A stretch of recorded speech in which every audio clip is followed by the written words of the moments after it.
Hey there, Grumpy Old Fart here. Due to YouTube's changing quote-unquote community standards, I created a channel called Grumpy Old Fart over on Rumble, a free speech alternative to YouTube.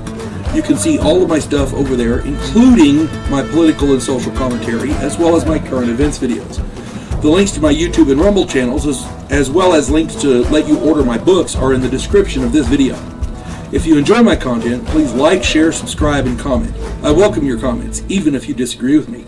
Now, on with the video. Hey there, Grumpy Old Fart here. I'm doing an unexplained artifact video on the Sumerian Kings list. A lot of times I do unexplained artifacts on, like, they'll find a bell or some other artifact, some manufactured good inside a coal deposit, actually embedded in the coal. And that's weird enough. But there's a place in the Middle East that they're excavating. They're still doing archaeological research there.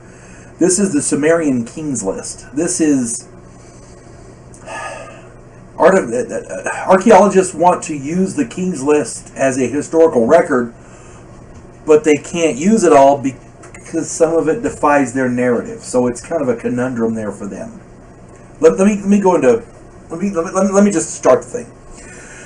The Sumerians occupied southern Mesopotamia. Their civilization flourished between 4100 to 1750 BC. That's, if you're counting years, that's 6100 years ago through 3770 years ago. We know much about their civilization through their records that they left. They have these little stone things, I forget what they're called. You roll them out and they're historical records. Sumer was never a single country, but instead comprised a region of city-states, each with its own king. One of the stone records that they left behind was a comprehensive list of each city-state and their individual rulers, their respective rulers. The Sumerians left behind thousands of records like this. Most of them are business records. So-and-so sold such and such to so-and-so, or so-and-so traded such and such to so-and-so for such and such, that kind of thing.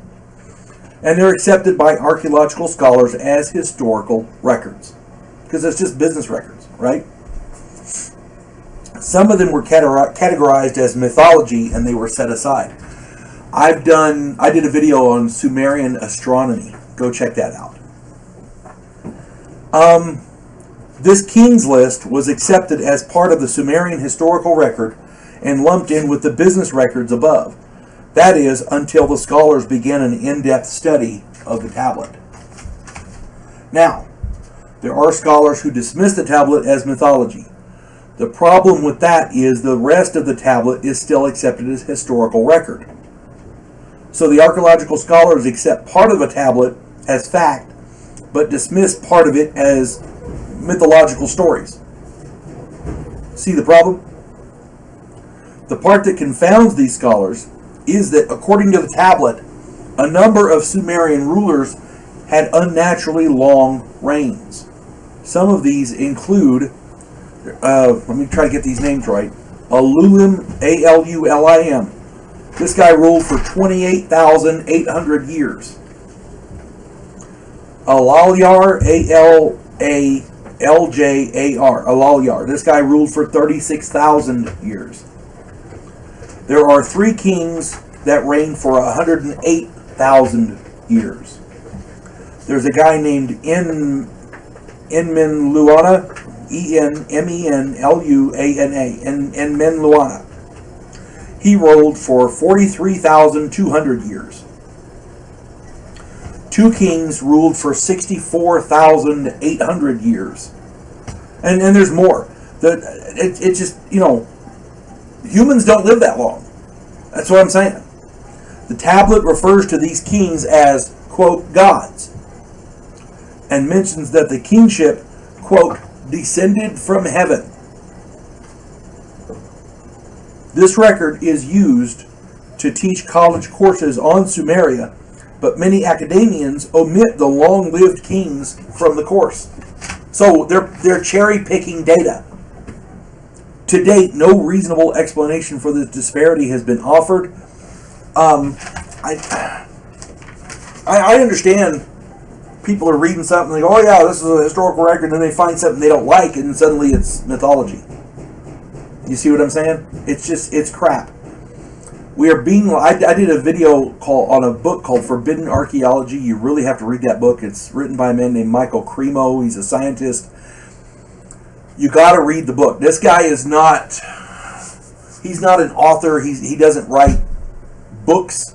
He makes money off his books. So I got to say he makes money off his books. He writes books for a living, but he's a scientist. So his books read like scientific technical journals. They're kind of hard to get through. But the information in there will just blow your mind. You've got to read the book. It's called Forbidden Archaeology. We are being lied to about our past. There are things in the historical records that archaeologists and anthropologists are finding that do not fit the narrative that we were taught in school. It's that simple. You have to go and read that book. This Sumerian kings list is one aspect of that.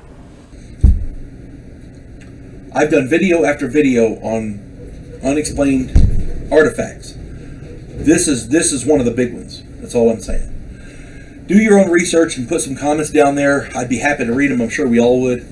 Hope this finds everybody well. You folks have a good day now. God bless one and all.